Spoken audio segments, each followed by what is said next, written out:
बिस्मिल्लाहिर्रहमानिर्रहीम। नाज़रीन अस्सलाम वालेकुम, मैं हूँ इमरान वसीम। नाज़रीन आज 17 जुलाई है, दिन है एतवार का और साल 2022। नाज़रीन आज के प्रोग्राम में एक तो हम बात करेंगे जो आज पाकिस्तान की तारीख़ का सबसे बड़ा ज़िमनी इलेक्शन सूबा पंजाब में होने जा रहा है। इस ज़िमनी इलेक्शन में आखिर किसका पलड़ा भारी है, मुस्लिम लीग नवाज़ का या फिर पाकिस्तान तहरीक इंसाफ का।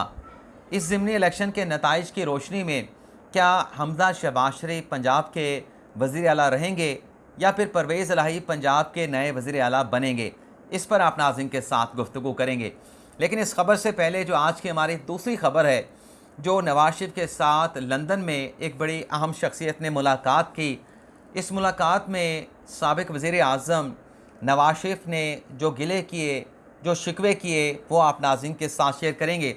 और फिर इस मुलाकात में नवाज शरीफ ने जो सवाल उठाया कि आखिर मुझे वज़ीर आज़म हाउस से क्यों निकाला गया, ये सवाल उठाते हुए जो पहली मर्तबा नवाज शरीफ ने यह भी बताया है कि आखिर अपोजिशन की ऐसी मजबूरी क्या थी कि इमरान खान को वज़ारत उज़्मा से हटाना पड़ा, उनके ख़िलाफ़ अदम एतमाद की तहरीक को लाना पड़ा। और फिर इस मुलाकात में आर्मी चीफ जनरल कमर जवेद बाजवा की तैनाती से मुतल्लिक़ भी गुफ्तगू हुई और बताया गया उस अहम शख्सियत को कि आर्मी चीफ जनरल कमर जवेद बाजवा को किस ताल्लुक़ की बुनियाद पर, किसके कहने पर आर्मी चीफ लगाया गया। ये सारी चीज़ें इस मुलाकात के ज़रिए सामने आई हैं, जो आप नाज़रीन के साथ शेयर करेंगे। तो आज के प्रोग्राम का दूसरी खबर से गुफ्तगू का बाकायदा आगाज़ करेंगे, लेकिन सबसे पहले आपसे ये दरख्वास्त करेंगे कि चैनल को सब्सक्राइब कर लें और बेल आइकॉन का बटन भी ज़रूर प्रेस करें। नाज़रीन, नवाज शरीफ के साथ लंदन में जिस आला शख्सियत ने मुलाकात की, उसका नाम जो है इस खबर के आखिर में आप नाज़रीन के साथ शेयर करेंगे। लेकिन सबसे पहले आपको ये बताएंगे कि उस आला शख्सियत के साथ मुलाकात के दौरान नवाज शरीफ की जानिब से क्या गिले किए गए और क्या शिकवे किए गए। एक तो नाज़रीन नवाज शरीफ ने इस मुलाकात में शिकवा ये किया कि मुझे एक तो दुख ये है कि 13 जुलाई 2018 को मेरे सामने, मैं मुल्क का 3 मरतबा का वज़ीर आज़म था, मेरे सामने मेरी बेटी मरियम नवाज़ को पुलिस ने गिरफ़्तार कर लिया। एक तो नवाज शरीफ ने यह शिकवा किया। दूसरा नाज़रीन नवाज शरीफ ने शिकवा ये किया कि 11 सितंबर 2018 को मेरी अहलिया कलसूम नवाज़ का लंदन में हॉस्पिटल में इंतकाल हो गया। नवाज शरीफ ने कहा कि 11 सितंबर से एक रोज़ पहले 10 सितंबर को 2018 को मैं अपनी अहलिया कलसूम नवाज़ के साथ टेलीफोन पर बात करना चाहता था। मैंने जेल सुपरिटेंडेंट से कहा कि मेरी अहलिया के साथ मेरी बात करवा दो, तो जेल सुपरिटेंडेंट ने मेरी अहलिया के साथ बात करवाने से इनकार कर दिया। नवाज शरीफ ने कहा कि मेरे दुश्मन का क्या लेवल है, इसका आप अंदाज़ा लगा सकते हैं। मैं ये समझता हूँ कि ये जो मेरी अहलिया के साथ उनके इंतकाल से एक रोज़ पहले मेरी बात नहीं करवाई गई, मुझे ये लगता है कि ग़ालिबन इमरान खान ने जेल सुपरिटेंडेंट को इजाज़त नहीं दी थी कि मेरी अहलिया के साथ बात करवाई जाए। ये नाज़रीन शिकवा किया है इस मुलाकात में नवाज शरीफ ने उस शख्सियत के सामने। और फिर नवाज शरीफ ने शिकवा किया, सवाल उठाया कि आखिर मुझे वज़ारत उज़्मा से क्यों हटाया गया, वज़ीर आज़म हाउस से क्यों निकाला गया। इस सवाल से मुतल्लिक़ जो मुलाकाती हैं, जो आला शख्सियत जिसने नवाज शरीफ के साथ मुलाकात की, उसने ये भी बताया है कि इस मुलाकात के दौरान हसन नवाज़ और हुसैन नवाज़ भी इस मुलाकात में मौजूद थे। तो नवाज शरीफ ने कहा हसन नवाज़ की तरफ इशारा करते हुए कि मुझे बेटे से तनख्वाह ना लेने की बुनियाद के ऊपर वज़ारत उज़्मा से हटा दिया गया, डिस्क्वालीफाई कर दिया गया। और फिर वो आला शख्सियत बताती हैं कि जब नवाज शरीफ ने यह कहा कि मुझे सिर्फ बेटे से तनख्वाह ना लेने पर वज़ारत उज़्मा से हटा दिया गया, डिस्क्वालीफाई कर दिया गया, तो इस मौके पे हसन नवाज़ जो वहाँ पर मौजूद थे, उनकी जानिब से कहा गया कि जिस कंपनी से तनख्वाह ना लेने की बुनियाद पर मेरे वाले को डिस्क्वालीफाई किया गया 2017 जुलाई 2017 में, वो कंपनी भी 2013 में बंद हो चुकी थी। तो ये सुप्रीम कोर्ट का फैसला था जिस पर नवाज शरीफ ने सवाल उठाया। और फिर नवाज शरीफ ने यह भी कहा, यह भी बताया पहली मरतबा कि आखिर इमरान खान के ख़िलाफ़ अदम एतमाद की तहरीक लाने की वजह क्या थी। नवाज शरीफ ने उस आला मुलाकाती को ये बताया कि हम ये चाहते थे, नून लीग ये चाहती थी कि अवामी दबाव के तहत इमरान खान को हुकूमत से निकाला जाए। अब अवामी दबाव का मतलब क्या है? अवामी दबाव का मतलब ये है कि जो PDM के प्लेटफॉर्म से जलसे किए जा रहे थे, रैलियाँ निकाली जा रही थी और लॉन्ग मार्च की कॉल दी गई थी। हम ये चाह रहे थे कि उस अवामी दबाव के नतीजे में इमरान खान साहब जो हैं वो इस्तीफ़ा दे दें और मुल्क में नए इंतखाबात का ऐलान कर दें, या फिर वो अपनी 5 साल की जो टर्म है उसको पूरा करें और फिर अवाम उनका एहतसाब करे और इस तरीके से उन्हें इक़्तिदार से जो है वो निकाला जाए। और फिर नवाज शरीफ ने बताया कि फिर हमें दूसरा ऑप्शन इस्तेमाल करना पड़ा, हमारी मजबूरी बन गई दूसरे ऑप्शन को इस्तेमाल करना बदकिस्मती से हमें दूसरे ऑप्शन की तरफ जाना पड़ा। हम इमरान खान के ख़िलाफ़ अदम एतमाद की तहरीक नहीं लाना चाहते थे, लेकिन हमें बदकिस्मती से दूसरे ऑप्शन को अवेल करना पड़ा। और फिर नवाज शरीफ ने उस मुलाकाती को ये भी बताया कि जब 3 अप्रैल को अदम एतमाद की तहरीक पर वोटिंग नहीं कराई गई और हमारे अदम एतमाद की तहरीक को मुस्तरद कर दिया गया, तो सुप्रीम कोर्ट ने इस मामले पे खुद नोटिस ले लिया। यहाँ पे नाज़रीन मुझे लगता है कि इस मुलाकाती के साथ गुफ्तगू करते हुए नवाज शरीफ ने हक़ाइक़ के बरक्स कुछ गुफ्तगू की है। नवाज शरीफ ने कहा कि सुप्रीम कोर्ट ने 3 अप्रैल को सो मोटो नोटिस ले लिया और हम ये समझ रहे थे कि सुप्रीम कोर्ट ने सो मोटो नोटिस तो ले लिया है, लेकिन अपने फ़ैसले में नज़रिया ज़रूरत को सुप्रीम कोर्ट बरकरार रखेगी, ज़िंदा रखेगी और मुल्क में नए इंतखाबात सुप्रीम कोर्ट करवाने का हुक्म दे देगी। और नाज़रीन ये जो नवाज शरीफ ने उस मुलाकाती के साथ बात की है, मैं आपका उसका नाम भी बता देता हूँ चलें, क्योंकि आपका तजस्सुस ना रहे। ये नाज़रीन मुलाकात करने वाले हैं मारूफ एंकर सहाफ़ी जावेद चौधरी साहब। उन्होंने कहा कि 13 जुलाई को वो पाकिस्तान से रवाना हुए और 13 जुलाई से ईद के दूसरे रोज़ मैं रवाना हुआ, ग़ालिबन 11 जुलाई को, और 13 जुलाई को मेरी नवाज शरीफ के साथ लंदन में जो उनके बेटे का ऑफिस है वहाँ पे मुलाकात हुई। अच्छा, इस मुलाकात में नवाज शरीफ ने कहा कि हम ये समझ रहे थे कि सुप्रीम कोर्ट नज़रिया ज़रूरत के तहत मुल्क में नए इंतखाबात करवाने का हुक्म देगी। अब नवाज शरीफ को पता नहीं लंदन में क्या बताया गया है। जो सुप्रीम कोर्ट ने नोटिस लिया था डिप्टी स्पीकर कासिम सूरी की रूलिंग के ख़िलाफ़, वो नोटिस लेने के साथ साथ आज़म नज़ीर तारड़ जो कि supreme court bar association Pakistan bar council का हिस्सा हैं और इस वक्त जो पाकिस्तान बार काउंसिल और जो सुप्रीम कोर्ट बार एसोसिएशन के ऑफिस बैरियर हैं, वो तमाम आज़म नज़ीर तारड़ के बड़े अच्छे दोस्त हैं, उनके ग्रुप के हैं, उनके हल्का अहबाब के हैं। तो सुप्रीम कोर्ट बार एसोसिएशन ने भी वहाँ पे सुप्रीम कोर्ट में दरख्वास्त दी और जब वो दरख्वास्त दी गई तो आज़म नज़ीर तारड़ भी सुप्रीम कोर्ट बार एसोसिएशन के साथ सुप्रीम कोर्ट में गए थे कि डिप्टी स्पीकर की रूलिंग के ऊपर खुद नोटिस तो ले लिया है, लेकिन हमारी दरख्वास्त पे भी समाअत की जाए। और फिर आखिरी रोज़ जब 7 अप्रैल को सुप्रीम कोर्ट ने फैसला दिया तो सुप्रीम कोर्ट ने बिलावल को भी सुना, शहबाज शरीफ को भी सुना और उनसे पूछा कि क्या आप मुल्क में इलेक्शन चाहते हैं, नए इंतखाबात करवाना चाहते हैं। तो दोनों ने इनकार कर दिया कि हमारे तो नंबर पूरे हैं, हम तो अदम एतमाद की तहरीक लाएंगे, उसको कामयाब बनाएंगे और हुकूमत बनाएंगे। ये शहबाज शरीफ ने कोर्ट के अंदर स्टेटमेंट दिया था।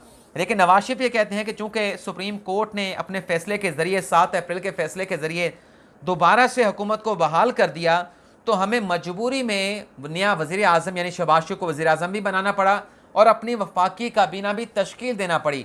और फिर नवाज शरीफ ने कहा कि 11 मई को जब मैंने अपने पार्टी के लोगों को लंदन बुलाया तो हमने ये असूली तौर पर फैसला कर लिया था कि शहबाज शरीफ जो हैं वो वज़ारत उज़्मा से रिज़ाइन कर देंगे और शहबाज शरीफ का इस्तीफ़ा देने के बाद अगर असम्बली चाहे तो नया वज़ीर आज़म मुंतखब कर ले या फिर मुल्क में नए इंतखाबात का ऐलान कर दिया जाए और कौमी असम्बली को तहलील कर दिया जाए। नाज़रीन, मुलाकात करने वाले जावेद चौधरी ने नवाज शरीफ ये सवाल पूछा कि शहबाज शरीफ तो 19 मई को वज़ारत उज़्मा से इस्तीफ़ा देने वाले थे, कौमी असम्बली का ऐलान करने वाले थे, इस हवाले से उनकी तकरीर भी लिख ली गई थी।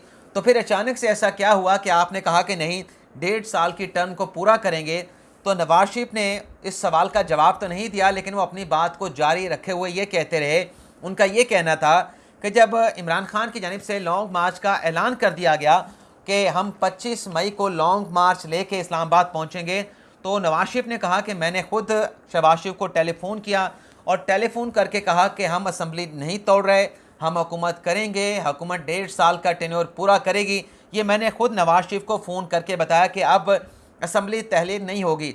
और फिर वहाँ पे बैठे इसहाक डार भी मौजूद थे। तो जावेद चौधरी ने इसहाक डार से पूछा कि आप कब पाकिस्तान वापस आ रहे हैं और ये भी बताएं कि जो army chief general Qamar Javed Bajwa है उनकी अपॉइंटमेंट में आपका कोई किरदार था नहीं था।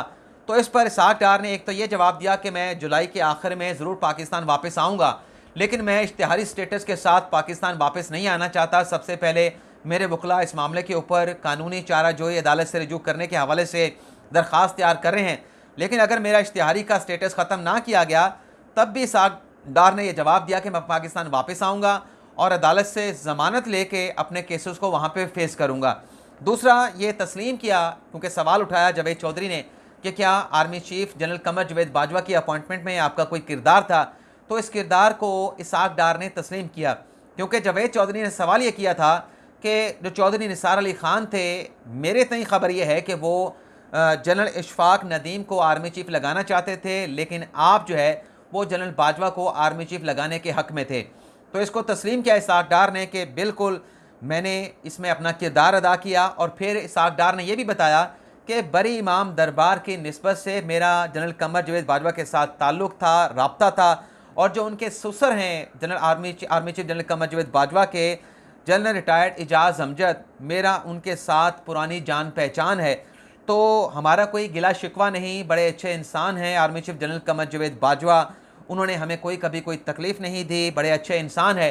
तो इस तरीके से जो है वो army chief general Qamar Javed Bajwa की अपॉइंटमेंट जो है वो की गई, ये बताया गया इसहाक डार की जानिब से। और जब ये बता रहे थे, नवाज शरीफ भी वहाँ पे मौजूद थे, जिन्होंने 20 सितंबर 2020 को जब पीडीएम का प्लेटफार्म बना था, और उस पीडीएम के प्लेटफार्म के बाद जब गुजरांवाला में खिताब किया था नवाज शरीफ ने, तो नवाज शरीफ ने उस गुजरांवाला के खिताब में जनरल बाजवा साहब का नाम लेके कुछ सवालात उठाए थे उनके किरदार के ऊपर, जो नवाज शरीफ कह रहे थे कि मुझे वज़ारत उज़्मा से क्यों निकाला, क्यों हटाया गया, तो वो सवाल भी उठाए थे। लेकिन अब इसहाक डार ये कह रहे थे कि हमें जनरल बाजवा से कोई गिला नहीं, बड़े अच्छे इंसान हैं, उन्होंने हमें कोई तकलीफ़ नहीं दी, हमारा उनसे कोई गिला कोई शिकवा नहीं। तो ये इसहाक डार नवाज शरीफ के सामने बैठे ये बातें कर रहे थे। अब बात कर लेते हैं जो पंजाब के 20 हलकों में ज़िमनी इलेक्शन हो रहा है। तो सबसे पहले तो नाज़रीन, अब तक के जो इतलात सामने आई हैं, मजमूई तौर पर बड़े पुरअमन अंदाज से पोलिंग का अमल जारी है। जो लोग हैं इन 20 हलकों के, वो अपना हक़ राय दही, अपना वोट जो है वो वोट का जो हक़ है उसको इस्तेमाल कर रहे हैं। और पाकिस्तान तहरीक इंसाफ की जानिब से इस बात को तस्लीम किया गया है। फवाद चौधरी का एक ट्वीट आया जिसमें उनका यह कहना है कि पोलिंग इंतहाई अच्छे माहौल में जारी है, छोटे मोटी शिकायत हैं लेकिन बज़ाहिर माहौल खुशगवार है, मौसम भी अभी तक साथ दे रहा है, जिन लोगों का वोट है फ़ौरन पोलिंग स्टेशन पहुँचें और फ़र्ज़ अदा करें।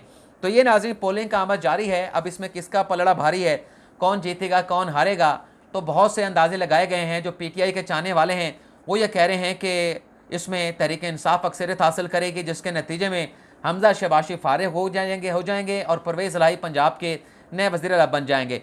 जबकि दूसरी तरफ नून लीग का दावा है कि हम 20 में से 14 से 16 नशिस्तों पर बड़े भारी मार्जिन के साथ कामयाबी हासिल करेंगे और हमजा शहबाज़ पंजाब के वज़ीर आला के तौर पर कंटिन्यू करेंगे, अपनी जिम्मेदारियां जारी रखेंगे। यानी नून लीग ये कह रही है कि हमें इस ज़िमनी इलेक्शन से कोई ख़तरा नहीं, हमने आसानी के साथ 14 से 16 सीटों पर इलेक्शन जीत लेना है। अब पलड़ा किसका भारी है, पलड़ा किसका भारी नहीं है, कौन जीतेगा कौन हारेगा, जब मैं नाज़रीन वीडियो रिकॉर्ड कर रहा हूँ तो ये वक्त हो चुका है तकरीबन 2 बजे का।